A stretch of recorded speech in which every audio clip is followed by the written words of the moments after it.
Pemirsa, Kejaksaan Agung membuka kemungkinan untuk memeriksa Kepala Badan Gizi Nasional Nanik S. Deyang terkait dengan kasus dugaan korupsi tata kelola program makan bergizi gratis atau MBG. Namun penyidik Kejagung saat ini belum membutuhkan keterangan Nani.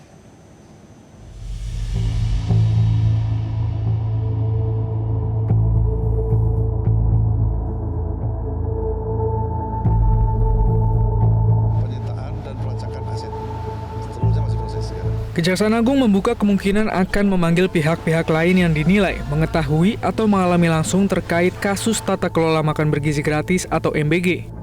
Direktur Penyidikan Jaksa Agung Muda Tindak Pidana Khusus Kejaksaan Agung, Syarif Sulaiman Nahdi menyampaikan, setiap pihak yang dinilai memiliki informasi ihwal perkara yang tengah diusut pihaknya tersebut berpotensi dimintai keterangan sebagai saksi. Tak terkecuali Kepala BGN saat ini, Nani S. Deyang, yang sebelumnya sempat menjabat sebagai Wakil Kepala BGN.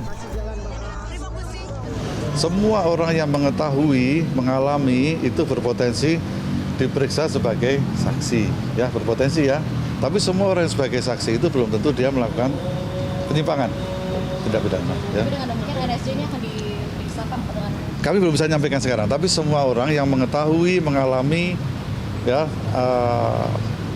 yang bisa menerangkan adanya tindak pidana itu akan kami pertimbangkan untuk melakukan pemeriksaan sebagai saksi. Wakil Ketua Komisi 9 DPR RI Charles Honoris menyatakan, siapapun yang dinilai mengetahui perkara itu berhak dimintai keterangan oleh penegak hukum. Yang mendatang atau datang ketika memang diundang untuk bisa memberikan klarifikasi dan keterangan.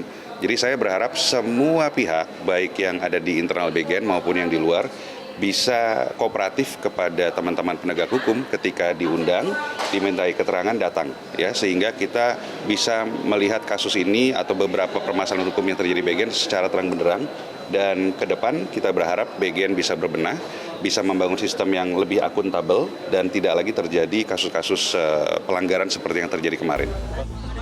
Sebelumnya pengacara mantan Wakil Kepala BGN Sony Sonjaya, Krishna Murti menyebut ada dugaan peran Nani dalam mengubah yayasan pengelola SPPG. Dia menyebut yayasan yang diubah itu ada di beberapa daerah seperti Madiun dan Bogor. Sementara itu Kejaksaan Agung sendiri sudah menetapkan 6 orang sebagai tersangka dalam kasus tata kelola MBG. Tim Liputan Metro TV. Jelajahi cara baru mendapatkan informasi. Download Metro TV Extend sekarang.